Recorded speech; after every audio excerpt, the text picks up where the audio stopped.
Good morning, and welcome to the Willow Kids podcast, a space where curiosity is nurtured, creativity is encouraged, and learning is treated as a lifelong adventure.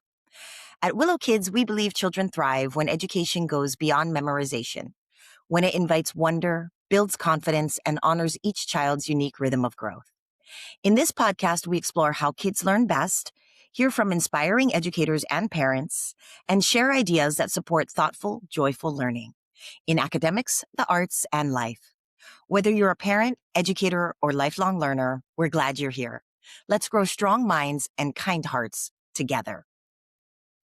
Good morning and welcome, everybody. Also going to start off by announcing that, of course, Willow Kids is very excited to share that they're officially launching its tutoring pilot program in Calabasas, California. And this pilot is designed for families who want something more thoughtful and personalized than traditional tutoring, an approach that supports academic growth while nurturing curiosity, confidence, and a genuine love of learning. If you're a parent in or around Calabasas and interested in learning more, we invite you to visit www.willow.kids to explore the program, see what we're building, and sign up for updates. Spots for the pilot are limited, and we're excited to grow this community together from the ground up. Visit www.willow.kids, and thank you for being part of the Willow Kids journey. And welcome everyone to our discussion for today, in which the topic is going to be the hidden gaps parents need to know between high school and college. And I am actually looking forward very much to this conversation as I'm a mother of a son who is about to enter high school. And so very much this is where my mindset is entering. So I'm excited to delve into this conversation and grateful that my guest this morning has a lot of wonderful knowledge to share in this area. So welcome, Cedric Jones. Thank you so much for joining me for this conversation. And for those of you who are joining in and listening, Mr. Jones has a wonderful background. He's worn a lot of hats, but his educational background, he went to UC Berkeley, where he received his undergraduate degree in landscape architecture. And then he did his master's at LMU, which is in urban education and management. He's a former educator. He was a middle school science and math teacher. He's also been a former middle school principal. And currently he is a workforce development specialist, and he supports service members through transition. And that's always actually been a passion of his. He's shared with me. And currently he also gets to be a part of directing after school programs, which are specifically focused on workforce development, in training and getting these students ready for that next big transition. But he's also recruited students for Teach for America. He's done college advising. So he has certainly done a little bit of everything. So welcome and thank you so much, Cedric, for being here with me today. Thank you so much, Danielle. What a beautiful introduction. I'm so happy to be here with you this morning. Excellent. All right. Well, as I mentioned, we're going to be talking about that hidden gap between high school and college and maybe things that parents should be looking out for and paying attention to. And a kind of key insight that we'll be focusing on is that the most significant challenges for college freshmen are not in actually academic difficulty, but in the hidden gaps that arise in self-management and independence, particularly executive functioning skills and self-advocacy. These deficiencies are often a result of overprotection in high school and parental over-involvement, making a student's ability to function as an independent adult the single biggest predictor of success. So we're going to kind of look at the questions of sort of the freshman reality check and what specific academic and institutional changes especially, create the biggest shock and challenges for students and incoming freshmen. That executive functioning gap that I mentioned, and why are the essential skills like planning, prioritizing, managing deadlines, not being consistently taught in our K through 12 education system? And how does this failure undermine students as they for their success in college? The parental paradox. In what ways do parents, through the best of intentions and efforts, end up sort of harming their child and unintentionally preventing them from developing these independence, the independence that's necessary to navigate that college transition successfully? And then, of course, what the path to preparation looks like, and kind of what are some of the most actionable habits that parents and students can kind of start to build in high school, and what systematic changes should schools make to kind of ensure that we're better preparing our students for this transition and independence and autonomy in college? So I'm excited because I think you have some really great insight in there with the work that you've done. So we'll go ahead and start off. I'll delve in with this question. What surprises students the most during their first semester? And sort of from your experiences that you've had with students, what are the top three areas where those college freshmen consistently struggle? Yeah, I think this is a great question. I think for one, this is a moment in which folks actually get to dig into choice. So, choice of study, if you're thinking about coming from K 12, there's a certain set of skills that when you go through each grade, you are expected to master. Students are aware of that because they have standardized testing, they have internal benchmarks, beginning of the year, middle of the year, end of year.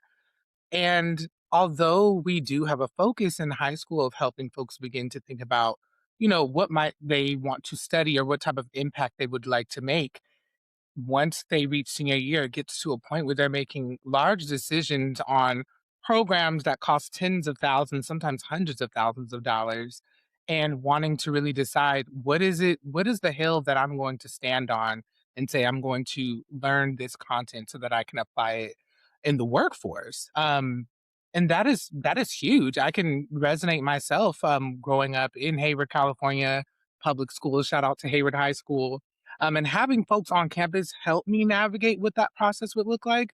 But realizing, hey, I want to focus on architecture. I want to focus on urban revitalization within my community, and needing to navigate on my own. Well, what are the skills that weren't necessarily taught in school that I need to brush up on so that I can feel that I can perform in the ways that my peers are that may have had more exposure?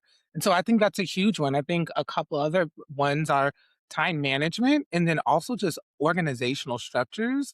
I feel like a lot of times, as an educator, I really tried to push myself throughout the year with my middle schoolers to go from having really clear constraints and directions and, making sure that things were clear so that students could respond to them, to then in the spring moving towards being clear around this is what's expected, but pushing them to think outside of the box so that they could drive their own progress and make meaningful change and skill development that meant something to them. And I think that's something that's not always embedded in the core of what's expected of us as educators. Many do it. However, I don't think that it's something that we could say is the same across the board. And then lastly, not only introducing students to different organizational structures or ways that they can organize themselves, but allowing them the time to fail with using those structures and then also succeed because they found something that resonates for them, and that they feel comfortable changing those structures if they need to because they're driving their own ship. Yes, I think that that is a key one. I think, we tend to, it's this big sudden change, right? Of like, you get very coddled, which I understand. They're obviously, again, the intention of adults, we're learning. We need to kind of coddle them and make sure they're okay. And so understanding that it comes from a good place. But I think then all of a sudden it's like, okay, and boom, go. And suddenly it's like, we're not going to be there. And that is a big change that suddenly there is this big release of sort of that structure and that system that was there to like, okay, this is what you're doing. Kate, what's next? Did you do this? Did you do this? And then suddenly that's all left up to you. And I think it is a great big shock rather than sort of a gradual progression of maybe with each year we introduce a little more responsibility as we go up in high school, a little more of like, hey, these are the kinds of things you need to be thinking about because these are the kinds of skills that are going to help you best. And agree, it's interesting. I agree with you in sort of starting to think about earlier what it is maybe that you want to do and to start at least not that you have to have an idea because I think that's a big thing at least for me too with my son. I've noticed it's been like, oh, you've got time, don't worry about it, you'll figure it out. And I think there is a part of that, and certainly you're not I think we don't want to also necessarily impart to our children that they're stuck, that this is it, you need to make a decision now and you need to figure it out and do it, because that very much has changed as well in our society and the way people tend to commit to careers, and it's not necessarily as long term as it once was. When you made that decision, that's what you did. um, but I do think that we've kind of maybe come to that opposite of where it's like, okay, yeah, no pushing to think about it, but really we probably should start aiming the thoughts in that direction of like, hey, now's the time to kind of start thinking about more what it is you might want to do and study, what it is that is interesting, that interests you, that's drawing you in, so that we can then better kind of prepare you for following that path. And we don't really have that, and we don't have sort of more options as well. I think it seems like we tend to go with there's going to be one path and that's it, in terms of that. And and there's not just one path for everyone. And so I think that's another reason maybe or another way in which we don't fully or adequately prepare students is that, hey, there are these all different possibilities, and these are things to start thinking about and looking at and considering, because there are these different directions to go in. You I know, 100% agree. No, yeah, and I think part of it too is that process within a family feels easier when you are entertaining the ideas of your student early on. So maybe they are, right. in fourth grade and they're just, they love watching the Weather Channel and they're like, I want to be a weather person. Entertaining that and asking your student the questions of like, do you want to be a weather person? Like, what does that require? Allowing them to research, to really unfold, like, what would it take to go down that path? And the reality is, whether it's something that you initially in your gut support or not, I think people being a weather person is pretty, accepted all around. Um, but if it's not, allow your student to kind of unearth what it takes, because that's something they're passionate about. And it is in those moments where we want folks to come to the realization, this is actually not something that I'm committed to and willing to take those steps to move through. Better starting there in elementary school, middle school, when the stakes are extremely low, than doing it in high school where someone feels like they've taken aligned coursework or have taken a class at a community college and feel that they don't have permission to then pivot. And that is where we create stress. And that is where we kind of align with the narrative of like, this is your make or break moment. What are you going to do for the rest of your life? Our Mhm. economy does not work in that way anymore. And so we have to allow our young folks to try things out, pivot, and really make sure that they're rooting in something that they're committed to. That is what is most important. I think that's beautiful. It's a goes along the lines with of teaching them how to think, not what to think, and showing them how to follow that process. Oh, this is something you're interested in. Hey, here's how you can find out more about it. And so that you're right, then they already have those skills. And I think that's a beautiful way to build that self advocacy as well that we're saying these students lack. And that's a huge thing. But giving them the tools and the skills to be able to take charge, to take initiative and know, okay, well, this is what I need to do to find out more and figure out if this is really what I want, and to advocate for themselves. So I think that's a beautiful point, and something that we tend to not do is to give the tools to figure out how. It's just, oh, here, this is it, this is done, or this is, and then we tend to limit their options rather than giving them more options. And it's very interesting. Funny enough, as the universe often works, I just went home to visit my parents, and somebody randomly happened to give me a book that they finished reading. They're like, oh, they brought it out to dinner. They were like, oh, I just finished reading this. If either you or your dad are interested in reading it, and it's called The Coddling of the American Mind, and it is written by two college professors, Greg Lukianoff and Jonathan Haidt. And I just delved into it, so I don't have enough expertise yet to speak on it. But the premise behind it is that these are two college professors who noticed a shift in college campuses and college students, and a detrimental shift in the sense that they are seeing these young people that have been very coddled, very cared for, with the best of intentions, parents not wanting them to experience either discomfort or things that are maybe uncomfortable and challenge them, or maybe even from differing points of view that might be upsetting, or, that you have to navigate hearing, where college campuses used to be sort of that was the place that you did this, right? You heard differing opinions, you maybe heard things that were disturbing, but you were there to question and learn and be able to work with hearing these different opinions, delving in more, finding out more. And that they've now seen a shift where students now are advocating, but they're advocating for not hearing difficult things in the classroom. They don't want to hear anything that might make them uncomfortable. They don't want to hear anything that's just like, oh, that's not a good topic to talk about. And we don't want to be talking about this.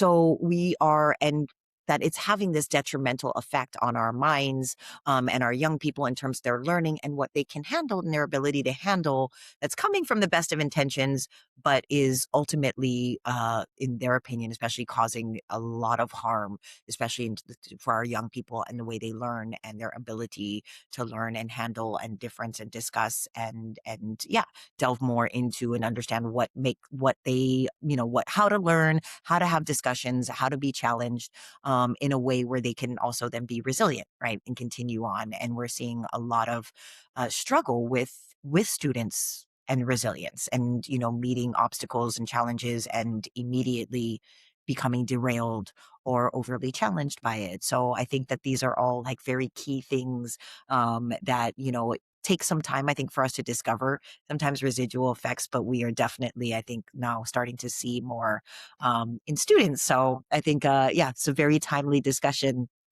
And I'm glad we're having it.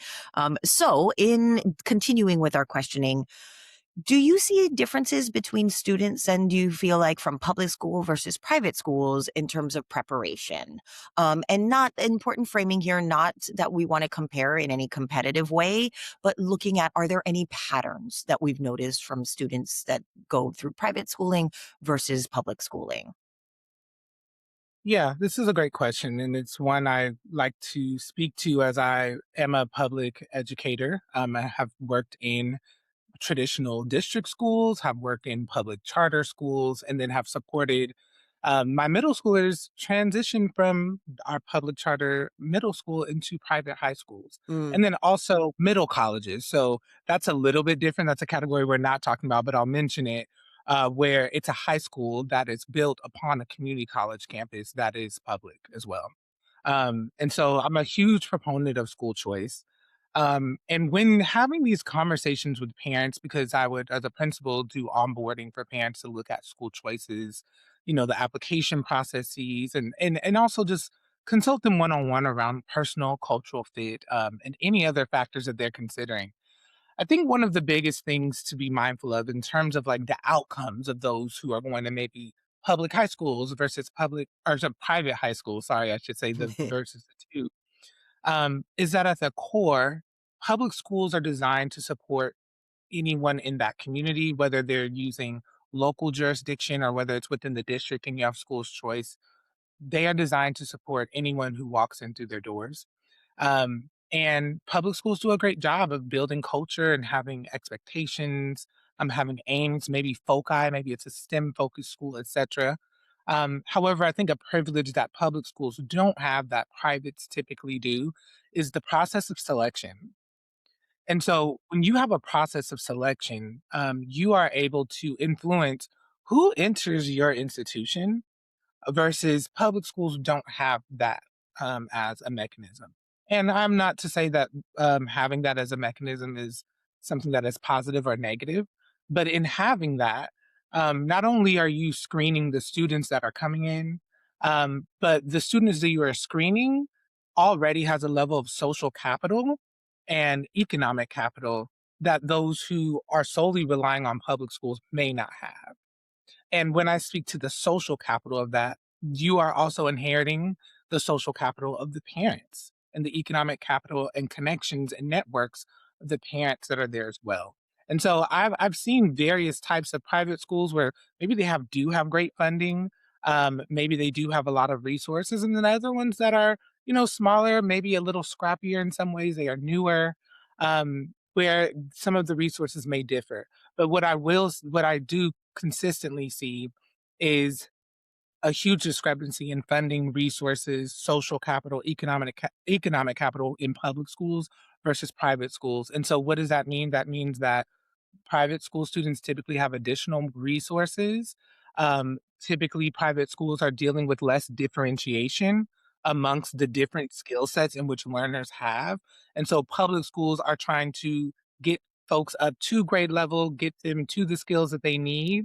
Whereas in private schools, that still can exist and does exist, though they are able to focus more on extension and individualization.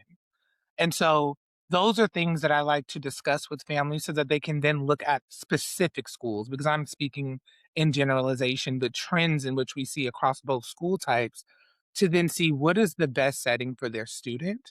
And what are supplements that they might consider that are offered within their resources or within the community to make sure that it is the best fit for their child. Yes, amazing. I think those are key points, and you're right. Things like smaller class sizes, generally that you find at private schools, certainly make that a easier process to be able to, as you said, differentiate, to even just, to give more of one-on-one when you have a smaller class and the teacher is able to do that and the resources makes a huge difference. And I think that time is a big thing.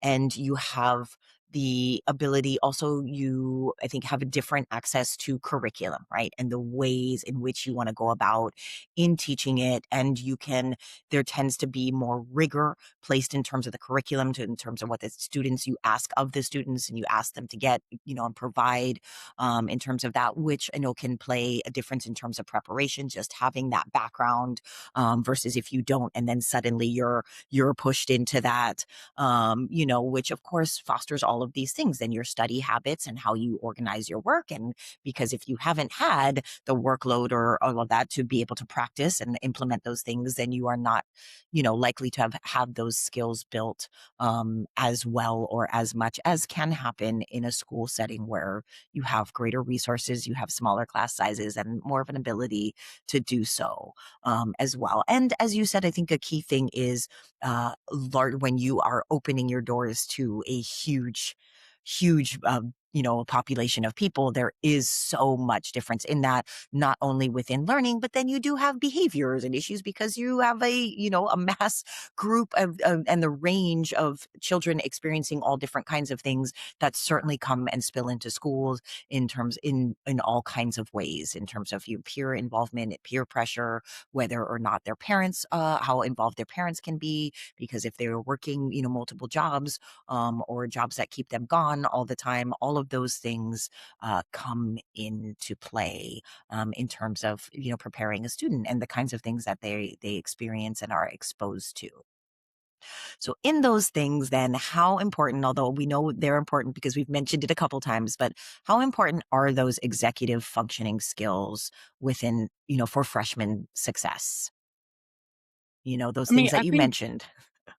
I think that they're critical. I do feel for parents, just given as an educator, it was always hallmark for me to work in collaboration with families. I feel like our student is our bridge, but it has to be school partnering with home to support the student. And I feel like I have seen situations where if this is a focus as they're entering freshman year, um, students can absolutely thrive. And I think that although it would be great to be able to be in a space where like you began to work on this kind of, I call it a gradual release model around a student driving their education. Yes, it would be great in middle school, but I think also transitions are great for folks to physically and experientially feel that they're in a different phase of their Mm, development. And then when you think of just the developmental patterns, middle school is a very interesting place. There's a lot taking place physically, hormonally, and mentally during that time. And so, even if you were to look at an eighth grader in June, and then that same person as a ninth grader in September, just what, 4 months later, um, developmentally, they're a different person. And I've saw it as an eighth grade teacher seeing my ninth graders come back, and I'm like, you are so much calmer and more composed in this moment. And so I think that has to be taken into account. Um, I believe, and I'll loop back to, I do believe that we have to look at this as a gradual release model. So for one, going from like, planning for your student, which is really something that we do a lot of in elementary, sometimes in middle school, to planning with your student. So how do we address issues? How do we identify the problem? How do we identify the timeline that is needed to address it? How do we identify the resources that are needed to be able to address the problem? And then who are the stakeholders that we need to bring in? When we're able to do that and model it with our student, we can get to a point where maybe sophomore, even for some folks, maybe starting junior year, they're able to self guide. And as a parent, you're able to just simply monitor so that in conversations where you're meeting with teachers or with school staff, you can name, like, oh, yeah, I'm aware. My child asked them to put a plan together around X. I reviewed it. It was good to go. They orchestrated that on their own, but I have been keeping a listening ear. And I think what that does is it makes it to where the school and the educators understand this is the culture of addressing issues at home. And so, how can I also sync up to make sure that we can meet a solution? Um, I always tell parents, even if you are having your students kind of drive their success, it doesn't mean that the communication needs to stop. A simple text message or just a note to whoever it may be to just say, hey, I'm aware that Cedric is working on getting these assignments in. Let me know if you have any questions or needs.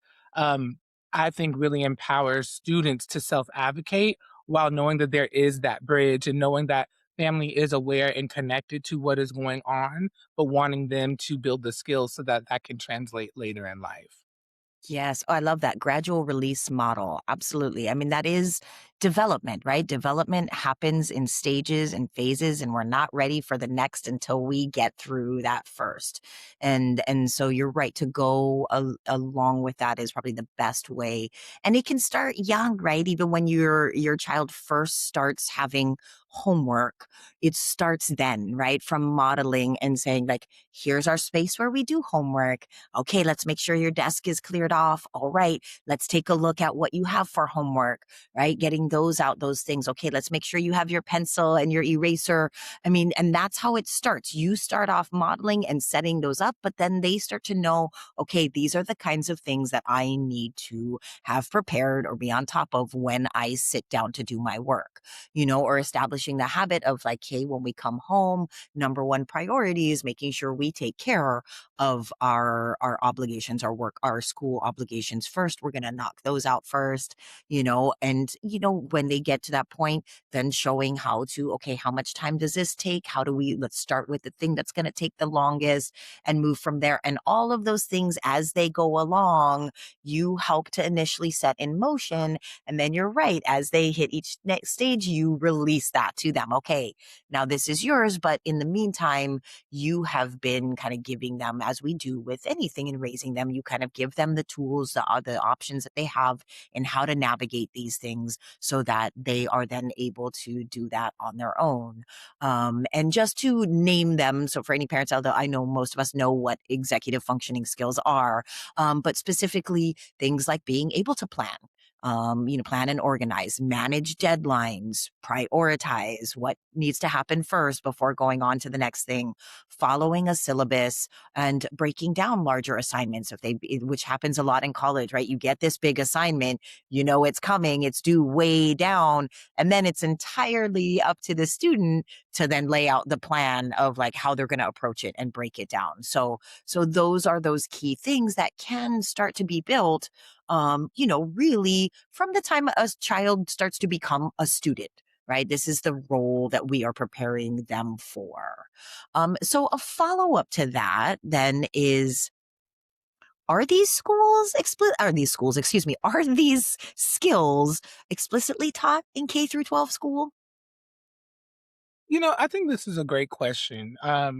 And again, this is a situation we're speaking one generally, and then I'm speaking from my experiences, also data that I've learned about, how this is being employed. Yes, they definitely are being taught. They're definitely being modeled in schools. And I think where we see it the most, to be quite honest, is in establishing classroom culture and structures, which a lot of folks will spend a lot of time in the beginning of the year on. Some people like will say it's embedded in the syllabi, but I see so many more educators, no matter the subject that they're teaching, or if they teach multiple subjects in elementary, focusing on what's called like a zero unit, where, for example, I was a science educator. My zero unit really was focused on building culture within my classroom, and then also making sure that my students had clarity around what are our expectations and our procedures around laboratory work. Because as a science educator, it was so important for my students to have hands on learning, because I saw that in my sixth to eighth grade science classes, students who didn't feel like they did well in school could thrive in my class because it was really around fostering their curiosity. So they may not have been super interested in specifically the lab or what we were focused on, but were interested in seeing how might they approach finding a solution. And project-based learning inherently creates that because it is based first off of constraints. And I think even as adults, we struggle with being very clear around expectations or what are the constraints. So, for example, let's say that I am doing a project on like forces, and so my students are doing models of bridges. As I'm planning that, I have to be very clear around what are the constraints in terms of materials, the time that they have? If I want them to be able to diagram different forces in which are being used by different construction techniques, etc. But I have to front load and be very thorough around that. And then on the flip side, what I believe my students really benefited from was when I would roll out the project and list the constraints and the timelines and let them know, you might want to build in benchmarks, etc. They loved interrogating, well, the constraint says this. Can I use this material? If we have it in our, our resource bin.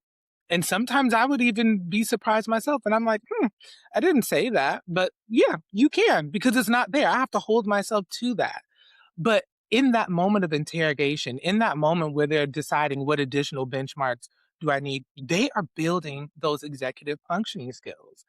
It is going to help them in any scenario in life where they're having to make a pivotal decision and look at what are the contract terms of the agreement or whatever it may be, and think outside of the box and be innovative in how they can approach that situation. I think where this struggles sometimes in schools is when it comes to the variability of resources, when it comes to the variability of classroom culture, which could stem from school culture, which could stem from community culture, which could stem from lack of resources, or even the ability to have that zero unit kind of time to focus on classroom culture, depending on the school's aims. When we look at all of with the combination of all of those things, that is where we see variance. And I think that is where it may feel like executive function skills are not being taught. I will say that they are embedded in the ways in which we approach meeting state standards. I don't feel that they are being explicitly named, that we're focusing on these functions. However, some curricula do a better job than others in naming that in the way that we name learning objectives related to content. Great. Thank you for that. I think that's a great point because my educator background is from the opposite end, from the early childhood. So I'm used to being in the preschool classroom, 3 and 4 year olds. But I was just going to ask that because, I'm thinking back to my middle school and high school in these skills. Yeah, I can't say that I have memory of of teachers explicitly teaching these skills to us. It just, you're right, came more through just what each teacher, their class, what their expectations were, the way they set it up. So you're right, it does vary. And if you don't necessarily have a teacher that is focused on that or knows how to bring that in as a part of it, then you're right. It feels like maybe you're not getting it. And so I was then made me, I was going to ask you if middle school and high school teachers, if that is embedded or if that's a part or an expectation or in terms of sort of the training in terms of teaching that age grade, if that point gets sort of across like, hey, these skills are very important at this point that you need to make sure you are bringing in to your classroom setup, to your classroom environment, because these are skills that we need to see. So that's in terms of like middle school and high school, when you hit that level, that's something, okay, right. Yeah, and I would say, I think where I see it more explicitly being taught is with schools that adopt an SEL or a social emotional learning curriculum. I do feel like we could go further with that, and I'm actually really excited around the recent legislation that was passed around integrating financial literacy into schools. Because I'm more so curious. I foresee just in the way that we've rolled out other pieces of legislation, and also looking at the ways in which we're trying to innovate learning. I could see that being not just taught as like a class in itself. I could see that being integrated into curriculum, which I think is helpful because it helps students draw connections between like, why do I need to learn these specific hard skills, and like how it apply to me in various facets of my own life. So I'm just really curious to see how that's going to be further embedded. I think part of that, specifically financial literacy, really will lean on building folks' executive functioning skills, because it's around making sure that they're able to sustain themselves. And so there's difficult conversations, there's difficult decisions that need to be made. And I feel like that initiative will push people to learn how to make those decisions, how to make those pivots, how to be mindful of the resources that are available. And so I'm really excited about that. Will it be applied? I'm curious to see how different schools will meet that requirement. Oh, and I think that is a very, very important and key part of learning that we do not do. And I think that across the board, private school, public school, it is for some reason we do not financial literacy. And again, I mean, in private school, again, because of that socioeconomic status and social capital, those children may tend to actually learn more from their parents and what money and investment and all of those things, but a large majority of us don't. Right? We have no idea what that all means, how to handle a credit card and what to be aware of and all of those things. And I do think that is an area again where we are failing our young people again in that no preparation. And it's like, boop, good luck. Right. And setting them up for that debt and cycle and not understanding and having that awareness of how to navigate that. And actually, I think this segues beautifully into the next question, which is why is it that you think high schools, both public and private, sort of struggle to fully prepare students in regards specifically to those important executive functioning skills that we see are sort of an important requirement for that next stage? I mean, I personally believe that it is because it is thought to be an expectation of high schools to begin that learning. I don't believe that that is the time that we should begin that learning.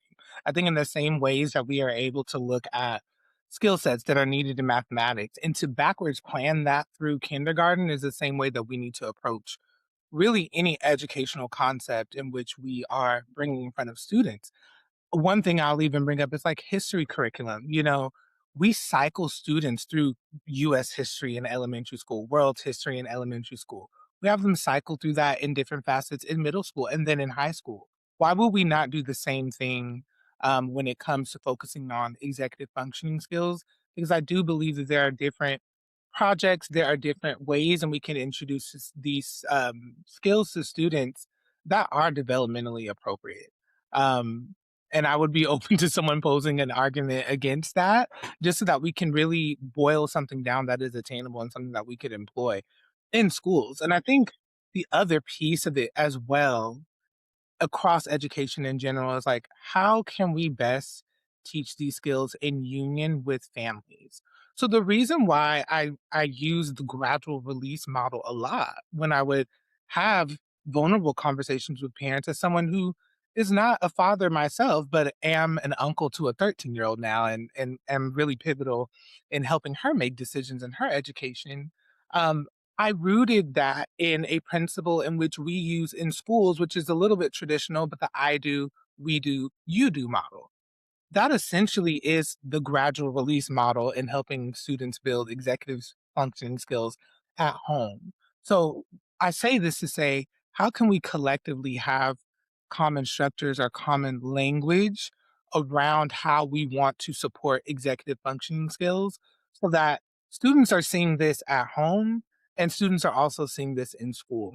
And where we have students that, may see it more in one area than another, we can offset because we know that that comes from just varying family dynamics. work needs, different family structures, which I think isn't always taken into account. But to ensure that, at least in a student's experience, they're hearing the same thing in multiple spaces so that they can continue to build upon them. Yeah, that's great. I do, we do, you do. Perfect. I mean, that is exactly in all things taught to children. That is, the process. I do, we do, you do, and the goal. So I'm going to share next some an on-screen visual aid, and it's the nation's report card. So give me a minute while I pull that up to make sure we can see that. Excuse me. All right. Okay. And excellent. So, yeah. So what we're looking at here is the nation's report card as the National Assessment of Educational Progress, first administered in 1969. And it is the largest continuing and nationally representative assessment of what our nation's students know and can do in subjects such as math, reading, science, and writing.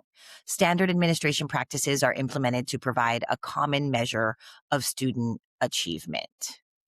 Right. And unfortunately, what you can see here is that we are not doing so well in areas. And even though and as we go up in the years, we are actually going down in terms of student achievement overall in all areas, in math, in reading, and in all grade levels. For the most part, overall, nationally, our students are going down in terms of performance. So, um, you know, considering that and all these things, do you think that parents sometimes unintentionally are making this transition harder? I know this can be sort of a delicate subject, as we probably both know as educators. It is key to work with parents. I'm in 100% agreement with you that family and school, the student is a bridge, but we need to be aligned and work together. So understanding that this can be a delicate subject because each parent has their own values and traditions and cultures and things that they believe are important for their children. But do you believe that sometimes unintentionally parents are making this transition harder for their children, for their students, by wanting to care for them and wanting the best of intentions? Yeah, What I do you think? think this is an interesting question. I would say no. I don't think that parents are making things harder. And I'll say this as an educator that has had some amazing relationships with parents. I've had some really difficult conversations with the parents as well. But one of the through lines that I noticed was we have made many transitions in education. And I think when it comes down to even just the pedagogical approach, the ways that we're teaching student skills, the shift in standards. I mean, in the 2010s, moving to the next generation science standards, moving to Common Core. I don't believe that parents have had a full understanding of what those shifts imply, why those shifts were made, and then even how to go about supporting their students directly. I remember a parent that I was working with. At the time, I was teaching sixth grade math and science, and they were, pretty confrontational. I could tell. So I really tried to just be really open ended and just wanted to start off our conference with just naming what I am only committed to is being able to build a bridge with you to support your child. I am not hell bent on it looking a certain way, but I want something that we both can agree to, something that we both feel proud of. And from that conversation, we talked about many things under the sun, but what really stood out to me was that the parent said to me, in the ways that you're teaching these different ways to approach solving area models, I'm scared to help them because these aren't any of the ways that I learned them. And to me, that is a huge problem. That's a very specific answer or situation, but that's a huge problem because we made shifts, and I don't feel that parents have been onboarded enough to understand the ways in which we're moving, the rationale behind it. And so anytime I really tried to push myself in thinking about like, oh, when could parents be an issue? I think it stemmed from lack of understanding. And I do feel like there's definitely, again, some parents that have done their own personal learning and have dug in and, have spoken to, maybe head of instruction at the school to get a better understanding. But the point is, when we make shifts, we need to make shifts. And I think that a lot of times parents would be more bought into, fortifying some of the practices that are taking places in schools if they're abreast and if they're aware. Um, so that's my honest answer to that question. I think there's when we are making shifts, there's so many more conversations that need to be had. Knowing that everyone may not be able to be in on those conversations if you're doing a school town hall or meeting, but recording it for the parent that like may not be able to be there or maybe supporting another one of their students at another event or whatever it may be. But providing access for parents to be scrubbed in, I think really eliminates a lot of the issues where maybe a parent may be seen as overbearing. I think there are some parents that may not be open to trusting their student and engaging in a gradual release model and may want to have more control. And I think that is more so rooted in some things that the parent needs to unpack around, like why do they feel uncomfortable with making this transition where their child has a little bit more autonomy. But I feel like that is more of a niche situation than what I spoke to before, which I think is something that I've seen across the board. Yeah. I think that's a very, very valid point. A large part, I think, of what educators need to do because the education system, the way the approaches we take are always changing and evolving. And yes, we are not educating these children in isolation. And so it is in within the context of society. And we all know that that plays a huge part in all things, the kinds of things we learn, how we learn, what we're being exposed to. And yes, the world that our children are living in now, very different from even the world that, even we grew up in. And yeah, so even down to the way that we were taught in terms of methods and approaches, absolutely. And I think a key component is parent education. And where that sometimes gets skipped a lot is that then we need to educate the parents in what it is we're doing in the process so that there is understanding. Because yeah, a lot of times you give them that understanding and it takes away the uncertainty, the fear, the like, wait, what are you doing? And that desire to be like, oh, I need to protect when they understand and are given more explanation as well. And, and sometimes it is just a simple thing, a reminder or even of like, hey, this model of I do, we do, you do. And sometimes parents is like, oh, like it's as simple as that of like, of course. And, hey, it's harmful for your children if you're skipping the you do part, right? Because then what's going to happen, they're not going to have you all the time. Their goal is to then be on their own. So what happens if we skip this you do part? It can be very detrimental. And that's obviously not what we're wanting. So I think you're right. I think a key part of it is just educating families and parents on the ever evolving um, nature of education and what it means for our children to be in the present context that they exist in, and they're learning and allowing them to giving them the tools but then allowing them to navigate this world, that they're going to have to navigate independently, and that struggle is okay, and that failure, like you said, allowing them to fail, I think that's a big thing, that, comes at sort of unintentionally. Parents don't want, well, we don't want our kids to fail. We don't want them to feel that. But that it's a part of it and that, failure is a big part of it. And I know, in my son's elementary school, they were big on doing that, first attempt in learning. That's what fail is. It's a first attempt in learning and that growth mindset and really pushing. And that's important for these students to learn how to fail and how to struggle and how to not do well, because those are the big key moments, right? Those are Yeah. the challenges that we all have to navigate at some point or another, are inevitable. And so if we don't have the practice or we don't have the tools, then it's going to hit us that much harder when it does hit us indeed. And I'll say, Danielle, the other thing that, and I want to leave this just as a question that maybe we'll loop back to later, but also like when we look at this data, we also have to ask the question, what are the skills that are not being reflected in the data that Mm, we're looking at? What that also could translate into the new economy, as some will say, in this current economy, because, maybe you have a student who, is in one of the lower percentiles in math, but this is also a student who, loves video games, has some, very introductory level coding skills. In this economy, that student could take concurrent enrollment classes, maybe take a couple of video game design classes, could have a portfolio, and without even directly going to college, could, work for EA or for Take Two Games because they have a portfolio, because many tech companies are not even requiring a college degree anymore.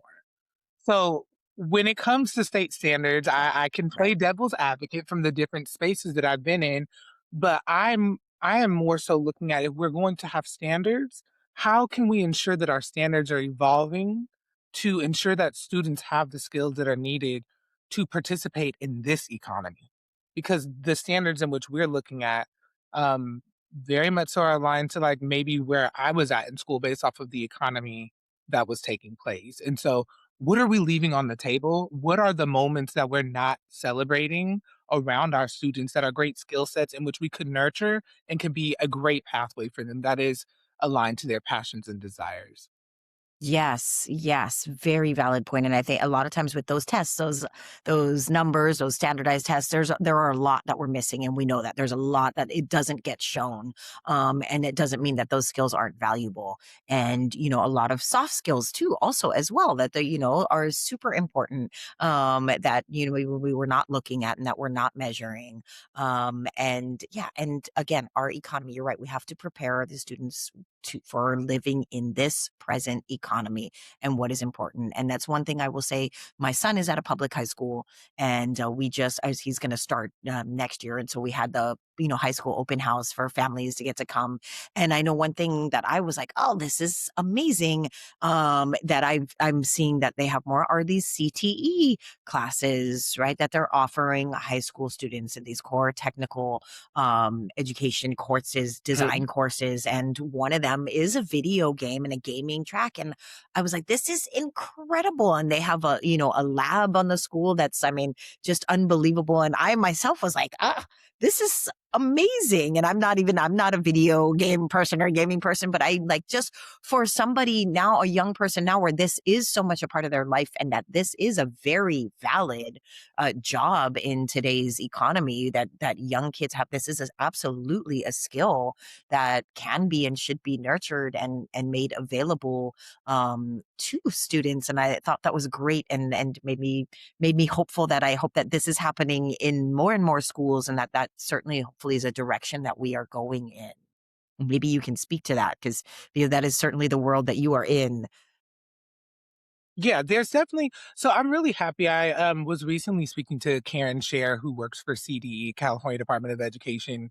And I feel like within the state, there's been a large focus on, really pushing career technical education. And we've had some successes in different areas. But there's even a pipeline around supporting folks who are interested in becoming teachers and being able to actually start that process as early as high school, which there are a lot of folks that are aware that they, are interested in child development or child psychology or wanting to work with youth. And I see that over time, we will be able to continue to expand in that way. But has that been a strong suit of ours? No. I will say I don't think, as a country even, that has been a strong suit of ours, especially as we have college readiness programs that, pitch college and career readiness. And I think part of it, and again so thankful for you to have me here, is as someone who started in this field as an educator and has pivoted into workforce development, I feel like I have been able to really open my eyes to the different pathways in which different folks can take at different times. And I have to say, I think that we are still in a space where we value going directly to college as something that is better than someone taking an alternative pathway, despite what the outcomes of those pathways may be. So, despite the fact that someone may go to a great school and study English and graduate and make a great job, maybe that person who got the job at Take Two or EA from those community college courses in high school might be making actually more money. And so not to say that money is a metric or is it prestige or is it like academic integrity, but just wanting to open up to folks that there are different pathways that folks can take and folks can decide to go to college at a time where they are aligned to make that transition. So if you are concerned about, your student maybe not meeting proficiency to go to the school that mom, dad, and grandpa went to, one of the things that we can reflect on is like maybe it's not at this time. Mm. And if it's not at this time, what are the things in which my student is really passionate about where there are resources for them to pursue? And maybe they're not so passionate about something yet. And so, how can we then use this as an opportunity for them to explore? As an educator, I'm a huge, huge supporter of Dewey and Montessori, who both focus on experiential and hands on learning. And we do a great job of that. I know you know that, Danielle, in early childhood education, in early elementary school. But because we do, as educators, have to focus on meeting state standards and making sure that folks are meeting certain proficiencies, I don't believe that is the only reason why, but I do see us moving away from that and then really starting to dig back into project based learning in middle school. And so, all of that to say is, what if a student would benefit from an alternative pathway and that could inspire them and make sure that they have more clarity around what they actually would like to study in college? I think it's important for us to think about the different pathways in which students can take and really decenter our mindset around college is the only way. 100%. Two things that you said stand out to me. One, you are absolutely speaking my language with Dewey Montessori. And I've said it so many times that we do this great job in early childhood. That's the focus, is meeting the child where they're at, discovering their interests, letting them lead with their interests. And really that like showing them how to learn, how, to think, but not what to think, really meeting them and allowing them to be who they are and discover as the educator who they are. And then that goes away. It goes away for a variety of reasons, but that tends to go away. And we shift to then the standardized, or here now it's, oh, here's what you need to know, right? And what you need to learn, rather than continuing to figure out how they learn, what learns best for that, what is best for them, and to go on the path that really does draw them in. So yes, thank you. Thank you for saying that. It's something that I've said so many times. And again, you're right. It's not the only reason, but I do think that it is a big, big stain in terms of education and where we go, is that we lose that. And I think that it's very harmful, to education in general. But the other thing is, you're right. And I think, that you mentioned about that college not being the only path. And I know I can speak just for myself and with my son's father. We both went to college. I have a master's degree. We both have a master's degree and come from parents who have degrees and went to college. But with my son, we are also, both of us are on the same page that we are like, no, if he does not want to go to college, he does not have to go to college. It is not the expectation. It is not the only way. And there are so many paths, other ways available. And we are totally open to that, rather than, oh, it's like, yes, of course you're going to college. It sort of was for Mhm. us when growing up, yes, that's going to be the next step. Of course you're going to go to college, because that's going to allow, in better things, was the hope, for you. But just knowing that, Yes. again, being aware of current situation and environment is key, and what we are preparing these children really for, and that we should really prepare them for the best of sort of all possibilities, as much as possible.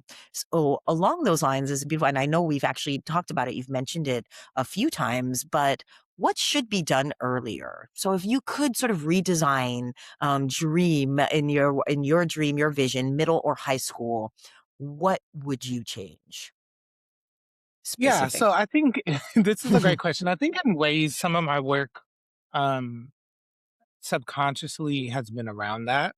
Um, so for one, I like to look at middle school through various lenses. What is a student experiencing developmentally? What are they expected of academically? Um, and I do believe that middle school is a great opportunity to really dig deep in on project based learning because so much of a middle schooler's experience in school is social development. This is one of the first times that they are really thinking about who they are as a person. And so, although they may be in class and they're focused on math, like their mind is focused on what happened during passing periods, how this person thinks of them in the classroom, etc. And so, I think this is a great opportunity for them to really dig in on project based learning and coupling that with internships. And so, a lot of my work was focused on trying to integrate that into the school day, but as is. I and a mentor, Namrata Gupta, actually transformed After School All Stars Bay Area, which we started a newer chapter for, which was after school programming, to really focus on an extended learning day program where where we were able to bring in courses like an architecture course. We were able to bring in product design courses where students were able to use glow forges and create their own products. Also integrate a chef's lives class that was taught by the town's kitchen, where they actually were able to prepare some of their meals at the restaurant.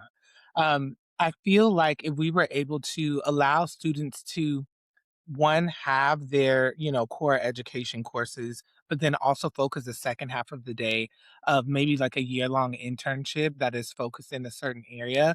It allows folks to be able to explore, to fail, to have success, and then have a sense of when they're going into high school, how might they continue that project-based and internship-based learning to see where they would like to land.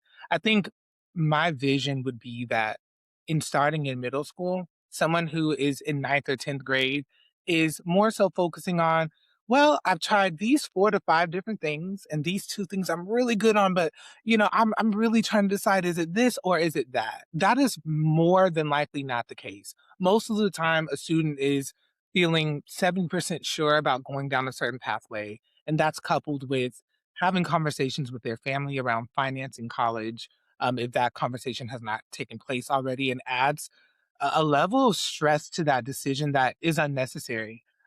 In an ideal world, it would be great if a student was able to be in ninth or 10th grade and have a portfolio. Maybe they went down a video game design route.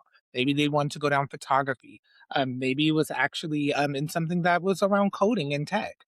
But to be able to have work to then reflect on and say, hey, if I did want to do an internship between my sophomore and junior year in high school, I actually can show a proof of work, so that someone can see where my skills are, and decide if they would like to, go out on a limb and allow me to further develop those skills. I think a lot of times the focus that we have in schools around proficiencies, and we already know by the data that students may or may not feel confident in sharing that when it is not directly aligned to the skills that are needed for those opportunities. So again, I feel like in integrating more project-based learning and internship experiential learning, students will have more to share for themselves rather than looking at SBAC results and saying, this is where I place.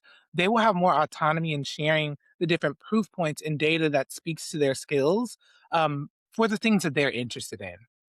And I feel like that's way more aligned to the ways in which students explore and even pivot their majors in undergrad, and how that process definitely primes folks to then know what type of graduate program would they want to go into. Mm. Yes, opportunity, the chance to actually get to do, I think is huge. And, I think for me, again, coming from my early childhood background, that's, play-based learning. I mean, I know we say play and it, tends to, as kids get older, it tends to be maybe a bad. That's not supposed to be associated with education. But that project-based, that is that hands-on, it's play, it's engagement. They actually get to do and try and experiment and experience and mess up and see what's difficult and see what they like. But that really is 100% agree with you. The most meaningful way for I think people, honestly, in general, to learn. I don't think it stops actually at a certain age. I think just having the opportunity to get to do and experience and feel and really get in it really does bring the best and the best learning. all around.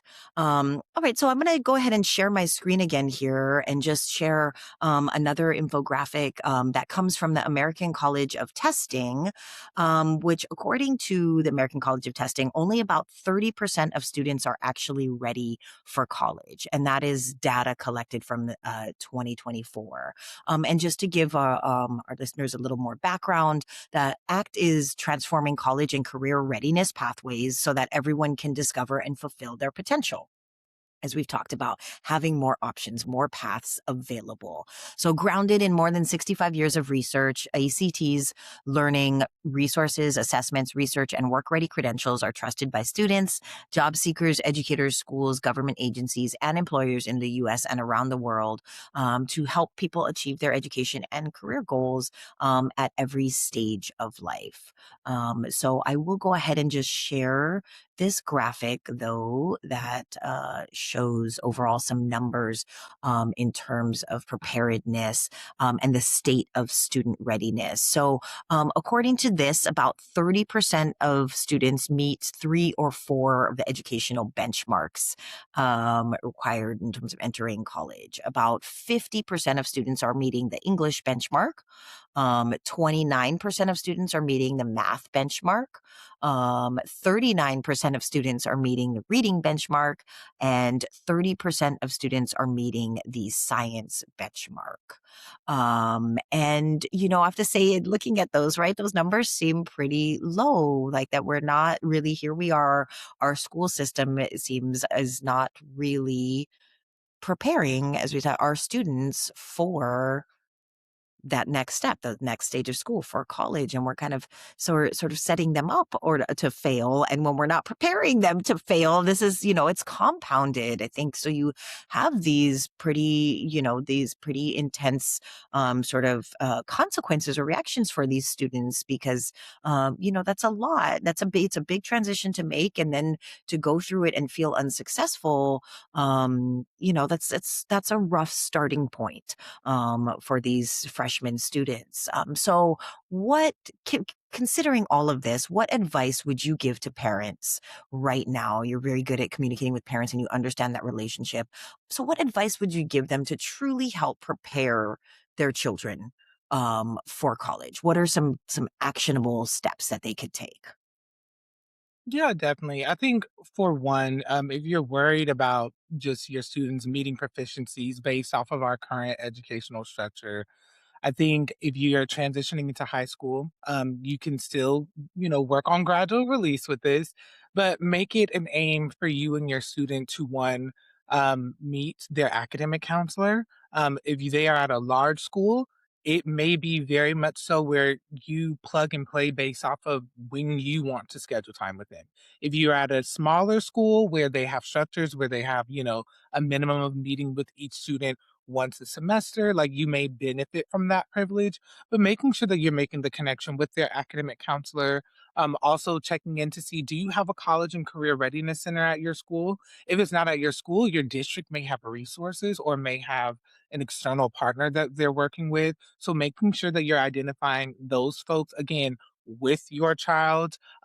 If they are at a point where they have stronger executive functioning skills, maybe setting a benchmark to say you are going to meet with these individuals by this date. And I want you to CC me on an email or whatever it may be to just know that they have made that touch point. And then making sure that you're setting up a cadence with meeting with them. I would say, if you have the privilege of an academic counselor and a college and career counselor, making up an appointment once a semester, starting freshman year, because there can be summer opportunities that can be supportive to students, even between ninth and 10th grade or, 10th and 11th grade, even as small as one getting a small job within the community. I think when we talk about executive functioning skills, that again, that is a hands-on opportunity for a student to understand this company operates in this way. This is what is expected of me. This is when I am going to be paid. And then it allows them to also focus on some financial responsibility of managing the income that they bring in and potentially you all offloading some of the things that you may pay for. It could be very small, like a cell phone bill or something like that, so that they can build some understanding of the need to balance their budget and also be able to sustain themselves. I think also another opportunity to take advantage of is to see what are the near peer learning experiences that your school has. When I say near peer, that is leveraging folks who are recent graduates of your school or current college students that may not have connections to your school that actually work hands on with students. That can look differently. It could be a mentorship program, which I think is a good entry point, especially for ninth and 10th graders, where it doesn't feel like there's a focus of them doing something bad or something wrong, but they just now have someone who's a couple years older than them that can support them. I've seen this work really well in tutoring capacities as well. Teach for America has an Ignite program, which is an online virtual tutoring program that has been employed in elementary, middle, and high schools. In elementary, they focus on reading. In middle school, it's focused on mathematics, and then in high school, it actually is on mentorship and then also SAT and ACT prep. Starting off in ninth and 10th grade, focusing on the mentorship, and then as they move into making, the pivotal decision to go to college, having that peer follow them throughout those 4 years to support them with their readiness. And so those opportunities are honestly crucial because it is no longer an adult that is, kind of preaching to them. This is someone who is a couple years their senior, that is a little bit more mature and has went through that transition. And so your student may be more open to learning from them as well. I Um, think that's a good point because there's the key for parents might be like, how to know when to intervene and when to not. And sometimes it's like, maybe it doesn't even necessarily not mean having an adult, but maybe it just means not having you, right? But somebody else that can also mentor and provide also is very beneficial and helpful. Yeah, and it's beautiful when it can be like an older cousin or a family member or someone in the community, but I've seen it to be more effective when the relationship is formal and it's someone that they don't know, but in the beginning they're building trust to create mentorship. And so they know that when they're coming to that person, there's a level of comfort, but there's a level of respect and expectation around what they should be getting out of that. It's in the same way that I could go speak to my mom about something that I'm processing, and it can be really helpful, but there's also a level of safety and vulnerability that I might bring to a therapist because the relationship is built upon them providing that service for me. And there is not a level of expectation in which family might have for me based on what I share with them. And so that I would view a near peer opportunity like that, whether in tutoring and mentorship. And many schools are actually bringing in these opportunities, even if it's as little as having like college days and having students come back. Counselors are being very mindful of pairing folks with individuals to then follow them throughout their high school experience as well. That's great. So let me, if I'm a parent listening, do me a favor, give me 3 habits that I should be working to build in my child in Yes. preparation So for college. Yeah. no, yeah, I've been mulling over this. I think for one, my biggest ask, and I promise that it will benefit you and your child, is as you begin to talk about college, making sure that college and career readiness is an equal conversation. And I recognize that that may or may not make you feel uncomfortable, but just know that your uncomfortability is rooted in the pathway in which you know less about. So instead of that discomfort being, fear, I would just recommend that as you're beginning to have that conversation with your student, looking at within your resources, whether that be personally, your school, your district, your community, what resources are available around career readiness in which your student can explore. In doing so, you are only adding more opportunity for them. And we're not saying that college is less important. We're saying that career readiness is equally as important. And based off of where your student is, they're going to have more opportunities. So that's one of them. I think the next one is just making sure that you are ensuring that students build a relationship again with those key pillars that are at their school, which I kind of already dug into. And then lastly, exploring other opportunities for students to learn. So whether it's internships, whether it's community college courses in which many high schools and districts partner with their local community college districts where you can actually take courses that are not offered at the high school for your student to explore. But the point being that as you enter this journey, allow your student to also explore be expansive and hold them accountable to actually exploring the things that they are passionate about or the routes that they might want to take. The earlier that you can do that, you are building skills for their own sustainability while also showing them that you are willing to support them so long as they are looking holistically at the options in which they're digging into. Amazing. Okay, so three habits, three mistakes to avoid. I think, well, for one, not looking at all post K-12 options. So meaning if you're only looking at college or if you're only saying when you graduate you're going to work for the family business, the if you are being restrictive, you are going down the wrong pathway because you're basically saying that your student is either going to align and comply or not, and there's consequences with that. So the more that we can open and create more options, the better for them to be able to succeed. Um, I think also just on a philosophical level, like if you're pushing them in a direction rather than meeting them where they're at, you are not going to make a lot of progress. Um, Meeting someone where they're at requires you to better understand what do they currently want, what are the things that they're worried about, what are the things that they want to adjust, having helping them make an informed decision around what their next steps will be rather than saying you need to do X, this is the expectation, now meet it. And then I would say the last one is not including the rationale and connecting to their desires. So if there's an expectation, please be clear around the rationale. Your young person is now an adolescent and they're at a point where like if they don't understand why and it's because I said so or because this is what we agreed upon, um if it's an agreement that makes sense, but if it was just something that was pushed upon them, they're going to push back from that. And so as much as it's important to know where a student academically should be, also understand the developmental trends because these are things that we experience in all folks. We went through them as well. And so sometimes we need to have that reminder and lens that, like, developmentally, this is where they're at right now. And so the more you can explain why or help them understand why through experiencing, the more that you both can be on one accord. Wonderful. Thank you so much. I love that you just give me so many wonderful things to think about. I'm taking notes here. I'm prepping for my all these conversations with my son. All right. So, last question for you then. What, in your opinion, is the single biggest predictor of freshman of freshman success? Yeah. Now, I think this is, again, kind of going to the overarching look of things. It is and I say this as someone who has supported selection in schools, supported selection in various programs, fellowships, postgraduate.